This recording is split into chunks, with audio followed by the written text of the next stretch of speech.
Ricca, better known as Paul the Waiter, was an enigma to those around him. He could, and often did, cry openly at the birth of a soldier's newborn child. In the working-class-dominated underworld, where ignorance is a virtue, Ricca was not only relatively well-read, he practiced old-world manners. He never spoke a vulgar word. He bowed slightly to women and they adored him. He was refined in the peasant Italian view of what refinement was. He never told an off-color story. Politicians liked him. Mob legend says that he was a guest for dinner at the Roosevelt White House.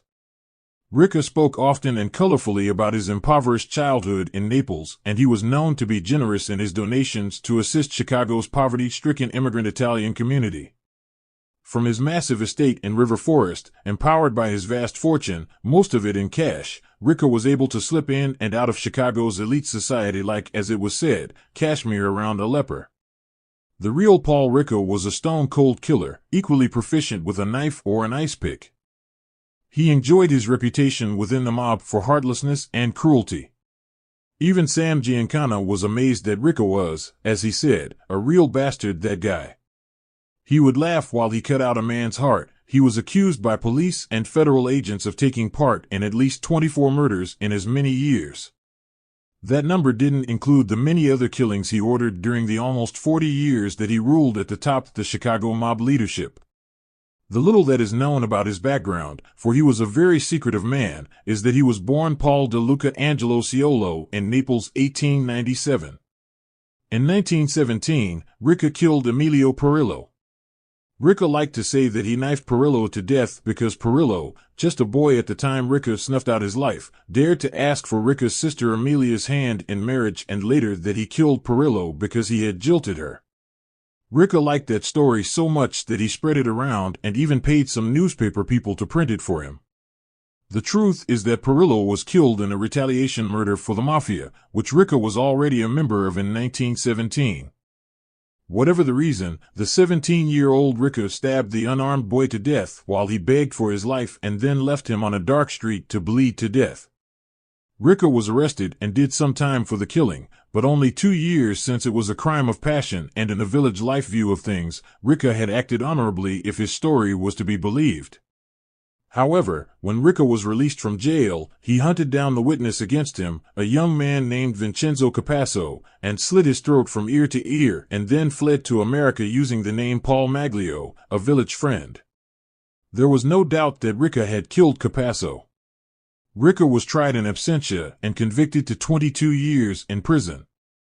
Ricca arrived in America just before his 21st birthday by way of Cuba to avoid annoying questions by the immigration department. Once in Cuba, Ricca was placed in touch with a fellow Neapolitan, Diamond Joe Esposito, who brought Ricca out to Chicago and placed him under the Bloody Jenna brothers. Ricca's first job was to run sugar and whiskey from Cuba to points north and moonshine from Kentucky to Chicago. But Diamond Joe could see that Ricca was far more intelligent than the lowly bred Jennas and their religious fanaticism and bloodlust. As a result, Ricca climbed up the ladder quickly. Esposito liked him. Ricca could court favor when he had to, and he was made maitre d' at Esposito's restaurant, the Bella Napoli, hence his nickname Paul the Waiter, a name Ricca detested. "I was the manager, you want to call me a waiter? Then go ahead."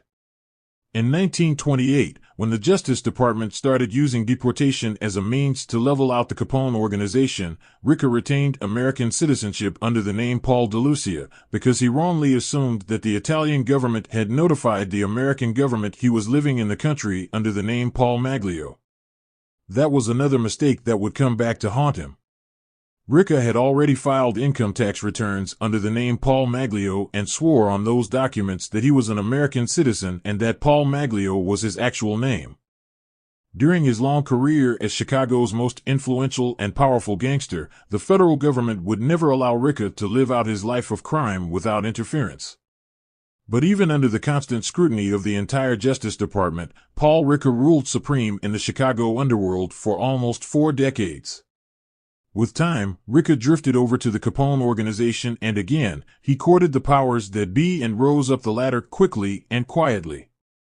Ricca was present with Al Capone at the Atlantic City Conference, and by 1929, a year after he had set up Diamond Joe Esposito for murder, law enforcement and the syndicate considered him an up-and-coming star of the Chicago mob. In 1930, Capone sent Ricca as his personal emissary to New York in an effort to settle the Castelmaries War. It was the start of Ricca's push to power on the National Syndicate Commission. Ricca continued to sit in on National Commission meetings, sometimes with Nitty's knowledge, more often without it. As early as 1929, Ricca could read the writing on the wall, and the writings said that Capone was going down, sooner or later, but Capone was going down. The federal government was planning to get Capone and make an international example out of him. The smart money and the old-time bosses, who had taken a liking to Ricca, advised Ricca to keep a low profile and distance himself from that gorilla, as New York called Capone behind his back. Ricca knew they were right, of course. From watching Diamond Joe Esposito and his ridiculous jewelry and Al Capone and his banana-colored suits, Ricca was sure that low profile was the way for a gangster to go. On the day Al Capone was sentenced to his term in prison for income tax evasion, he was led away and changed to the Cook County Jail, where he was held until he could be transferred to Atlanta Federal Prison.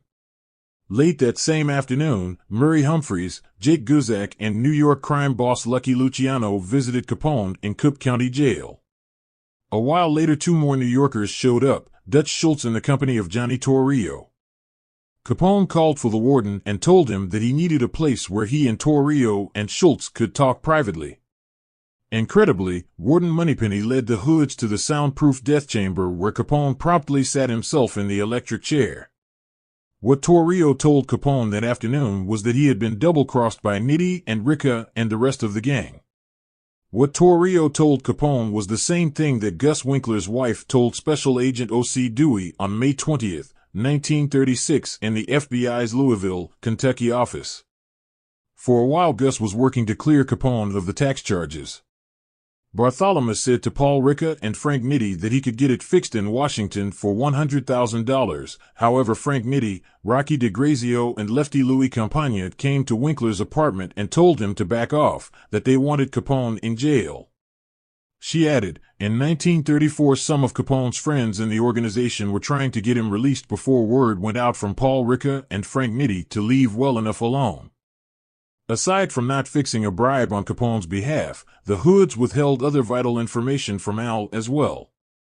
Capone could have walked on the tax evasion charges up to the last minute before the jury in the case retired to make its decision. All Capone had to do was pay the money on the back taxes that he owed. Capone's army of lawyers had told that to the Fischetti brothers at the start of the trial, but the money to pay the fine and the back taxes never arrived. Nitti, Ricca, and the Fischettis liked being the top guys. So they talked it over and decided that it was best that Capone be convicted, never to come back to Chicago. It was better for the organization, everyone, Ricca said, if Capone stayed in jail. He was right too. The United States government wanted Capone in jail, and the entire world was watching them put him there. An early release from Capone's sentence brought on by a well-placed bribe in Washington would do nothing but bring back more investigators. It was nothing against Capone personally. For Ricca was genuinely fond of Capone. As close as Ricca and Capone were, Ricca said, Al was bad for business and it was better that he left the scene. The gossip in the underworld, and there is always gossip in the underworld, and it made the rounds for years, was that Ricca had authorized members of the Capone organization who worked under him to assist the Treasury Department in nailing Al Capone and members of the organization that Ricca felt were a threat or were in his way from rising to the top. One of the first to go down was Frank Nitti, the so-called enforcer of the Capone organization, and the contempt that Ricca and Nitti held for each other was widely known. Once Capone was locked away, the mob in Chicago was able to operate, unmolested, for almost 20 years before the Kefauver Committee came to town. When Nitti was released from jail on his tax rap, Ricca decided that it was best to prop up Nitti as the boss. Ricca did this despite his correct view that although Frank Nitti was an educated man, and learned from him what he could, Nitti was a hothead, more prone to act first and think later. That was a dangerous trait in a mob leader. But the newspapers wanted another leader to target in on once Capone was gone. Murray Humphreys was the center of the media's attention for a while, and then Rocco Fischetti. Pretty soon they would figure out that Ricca was a power, and they would come after him with their flash cameras and front-page stories. Ricca figured that if Frank Nitti wanted to take the heat from the limelight and have the world believe that he was the boss, that was fine with Ricca and everyone else. Just how much of the organization Ricca was really running became clear in April of 1932 when Lucky Luciano and Meyer Lansky were seized by Chicago police while in company of Paul Ricca and Rocco Fischetti as they were leaving the Congress Hotel, but they were released after being booked and printed since the police had no reason to hold them. So, while Nitti sat on his leather throne in the Bismarck Hotel throwing around orders, Paul Ricca privately called Lucky Luciano to Chicago for a meeting, Ricca telling Meyer Lansky, a non-Sicilian, to wait downstairs in the lobby of the Bismarck Hotel while they talked. The Eastern Syndicate found Ricca to be responsive to their desire to connect with the otherwise isolated Chicago mob. New York's boss Frank Costello was already working deals with Ricca by 1935. Without Chicago boss Frank Nitti's knowledge, Ricca became Costello's ally, and they were close enough so that they were arrested together on a raid in a Blue Island gambling place. It looked like a war was brewing between Costello and Chicago over gambling rights in Broward County, Florida, where New York controlled narcotics and vice in the early 30s. When Chicago started encroaching on that territory with their own gambling operations, New York objected. Ricca had Nitti argue that Chicago would gladly withdraw from Miami for a split of all the fees that New York was taking from Miami. The New York families refused, and likewise Ricca told Nitti not to back down on his demands. It looked like war. Then Ricca, without telling Nitti what he was doing, flew out to New York and sat down with Costello and Lucky Luciano. Chicago, he said, would pull out of Miami if New York would agree to allow Chicago to share in some of its national unions. Lucky Luciano refused to give them either one, where Costello believed that by giving Chicago a small portion of the union business they would leave Miami to New York, but Luciano wouldn't hear of it. Actually, Chicago didn't care about Miami or even have an interest in it. What they wanted was the unions. Miami was just a smokescreen. In the end, Ricca managed to get New York to open up some of its East Coast unions and have Miami declared an open city. Several years later, when Chicago had the money and muscle to break that agreement, they did. In the late 1920s, Ricca had managed the Dante Movie House in Little Italy and then, later, the World Playhouse Corporation on Michigan Avenue, so he was considered a specialist in the movie business. Besides that, in 1960, Murray Humphreys claimed that he and Paul Ricca had grubstaked Joe Kennedy's move into the motion picture industry in the early 1920s, and as a result was brought in by Frank Nitti to oversee the buy-off and Brown Hollywood extortion scandal. That involvement would cost Ricca a term in federal prison, and his resulting early release under highly suspicious circumstances would bring him to the attention of federal investigators who would never, for the rest of Ricca's life, take him out of their sight. Expansionism was the call of the day under Ricca. In 1945, somebody, it was never established who it was, called the Chicago District Director of the Immigration and Naturalization Service and informed him that Paul Ricca had entered the United States illegally under the name Paul Maglio, and that Ricca's true name was Felice de Lucia, and that he was wanted in Italy for manslaughter.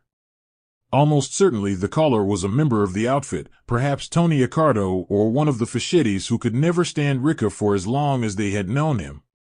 The caller told the federal agent that the real Paul Maglio was living in the United States, and if they found him, that they could prove that Ricca had entered the United States illegally. It's a big country, but the INS agents began their search. The odd twist was that the real Paul Maglio was living in Chicago, only a few miles due south from the Ricca estate.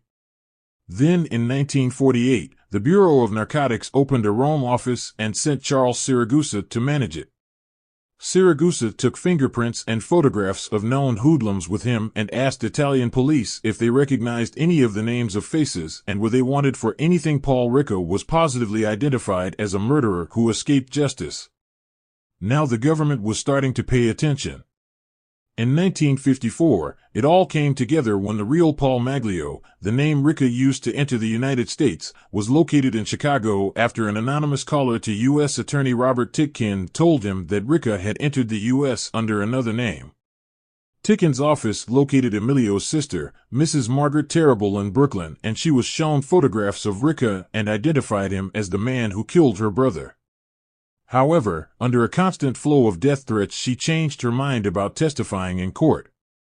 On June 4, 1954, agents from the INS waited for Chicago factory laborer Paul Maglio to arrive from work to his modest South Side home. It was all high drama for Maglio, who had led a predictable life for the past 34 years since he had left Italy. The agents took Maglio to their office in the Loop and politely questioned him for 6 hours. When asked if he had any proof at all that he was really Paul Maglio, he produced his United States passport. No, he said, he had never heard of Paul Ricca. The agents were skeptical. How could you not know who Paul Ricca is? Don't you read the newspaper? No, Maglio replied, he didn't read so good, and when he did read it was mostly the Italo-American newspapers. Had he ever heard of Felice de Lucia or Paul de Lucia? No, he hadn't. The agents combed every library and archives in Chicago to try to prove that Paul Ricca had once lived his life as Paul Maglio, and that before that he had lived his life as Felice de Lucia of Naples. They got lucky when they searched Chicago Diocese church records and found the 1926 church record where Ricca identified himself as Felice de Lucia of Naples. Next, the agents found a bank account in the First National Bank of Chicago that Ricca had opened in 1932 and forgotten to close out. In 1956, the account still had $1.39 in it, and according to state laws of the time, the bank was forced to keep the account active. Pulling the records, the agents discovered that Ricca had opened the account under his real name and birthday, and it carried his actual signature. In September of 1956, the government agents wrapped up their investigation of Ricca and handed the evidence over to Robert Ticken, the U.S. Attorney for the Northern District of Illinois. Ticken turned the case over to a tough 27-year-old ex-Marine on his staff named John H. Bickley, Jr., who had gained a formidable reputation in his short career as an expert in deportation and denaturalization cases. Ticken's office took the evidence gathered by the field agents but went one step further. After contacting police in Naples, it was learned that the sister of Ricca's first murder victim, Emilio Perillo, was alive and well and living in New York City and was willing to identify Paul Ricca in court as Felice de Lucia, the man who stabbed her brother to death. Federal agents dropped by Margaret Perillo's Brooklyn apartment and questioned her.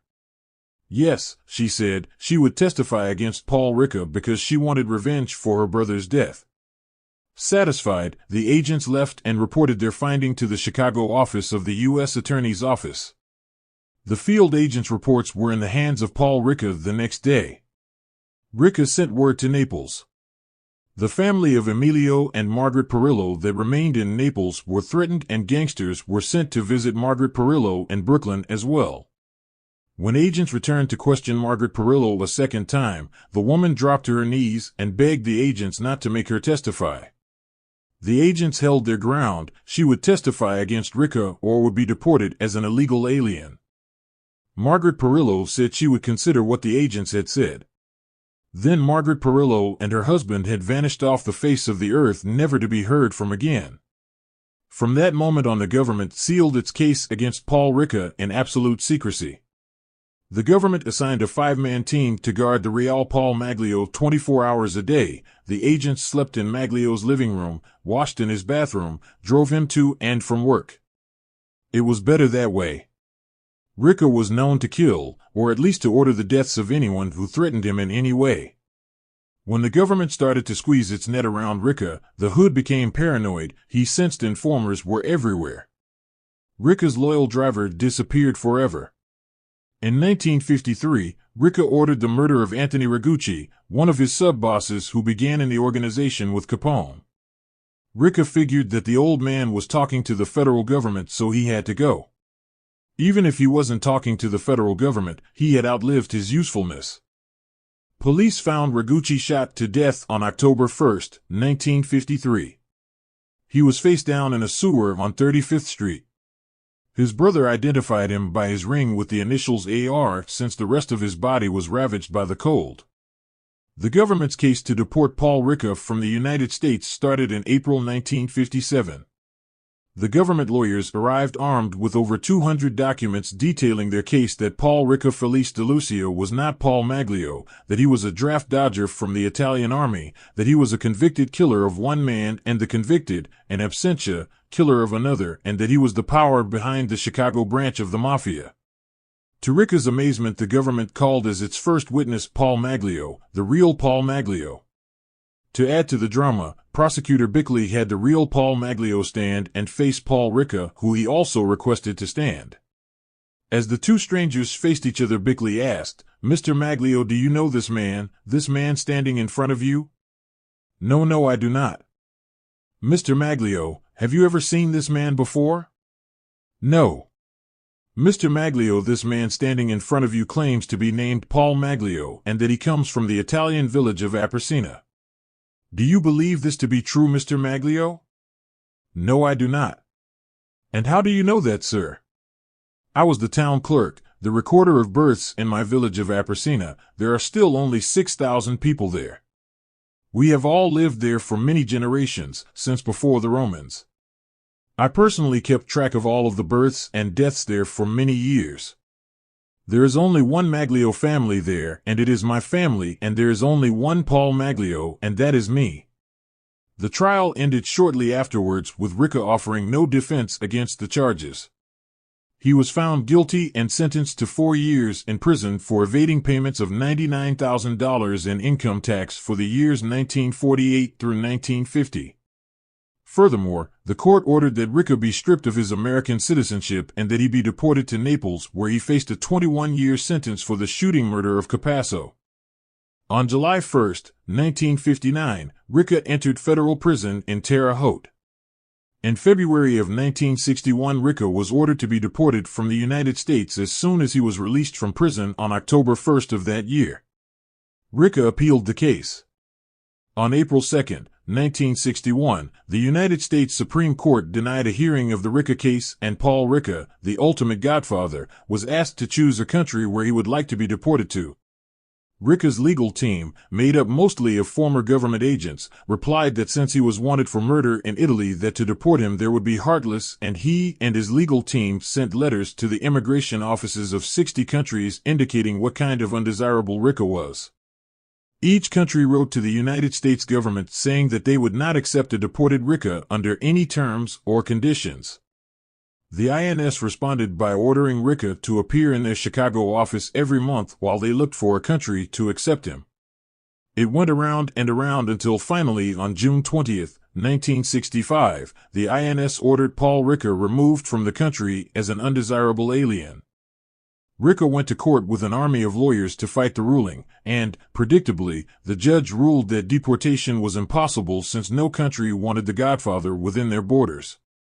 But 10 days later, under scrutiny from the FBI, Internal Revenue, and the Immigration and Naturalization Office, the judge reversed himself by saying that he had been provided information that Italy had agreed to accept Ricca. The Hood's lawyers appealed the ruling, which stayed the deportation.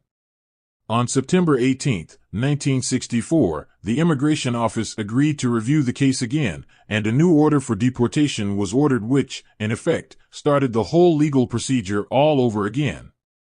By 1965, Ricca was reduced to reporting to the INS office every 3 months, but at least he was still in the U.S. A federal judge eventually revoked Ricca's citizenship, yet he managed to fight off deportation for 15 years. He considered returning to Italy on his own, but the Italian government didn't want him back and wouldn't permit him into the country because Ricca's lawyer, Jack Wasserman, flew to Italy and filed a petition asking the Italian government to declare that Paul Ricca was not an Italian citizen. After that, the Italian government dropped its arrest warrant for Ricca after Ricca sent them news clippings of himself and his deeds over the years as the Lord of Chicago's underworld. Just how powerful Ricca was inside the organization was confirmed as late as 1957 when Jimmy the Weasel Frasciano, a West Coast-based mobster, called Chicago's West Coast operative, Johnny Rosselli, on the day he was released from prison. The two hoods had lunch at a top-floor restaurant in Los Angeles on Wilshire Boulevard. During the lunch, Frasciano said, "I understand Sam is the boss out there now." "Sam's the boss," Rosselli replied, "but the man in Chicago is still Paul Ricca." Sam doesn't make any moves without consulting Paul. He's been the man in Chicago since Capone went to prison. Forget Frank Nitti and Joe Batters. They listen to Paul, believe me. When the Chicago mob took over, the Teamster Ricca again exercised his power by directing union boss Jimmy Hoffa to purchase Ricca's Long Beach, Indiana summer house from Ricca for $150,000, even though the property was valued at only $85,000, and the Teamsters never assumed ownership of the property because Ricca kept the deed. Later, when the purchase was brought to the attention of federal investigators, Ricca turned the deed of the property over to the Detroit local of the Teamsters, but continued to live there for decades afterwards. When Sam Giancana came to power after Tony Accardo stepped down, Ricca acted as though he was fond of Giancana, but he detested him. It was Ricca who ordered Sam Giancana to remove Giancana's childhood friend Marshall Cafano from his position as Chicago's outside man in Vegas, and later it was Ricca who guided and nurtured the criminal career of Cafano's replacement, Nicky Spilatro. As a demonstration as to how much power he had, on January 12, 1964, Ricca chaired a meeting with Murray Humphreys, Tony Accardo, Abby Frabata, and Frankie Fratto at the Jacques restaurant and agreed to replace Sam Giancana as boss. Ricca was reindicted again for tax evasion in 1965 after he told federal investigators that his entire income for the year 1963 was only $80,159, and all of that came from racetrack bets. He testified, in court, that he placed a total of 86 bets on 37 races in which his horse always came in first. Incredibly, a jury for insufficient evidence acquitted him. As late as 1965, long after Ricca was said to have retired, Accardo, Momo Giancana, Battaglia and others still went every Sunday at 3 to Ricca's house, and in 1966 an FBI informant reported that Ricca and Accardo still set policy for the Chicago mob. Ricca died of natural causes, a heart attack, on October 11, 1972, and as was his wish, was buried with the full rites of the Catholic Church.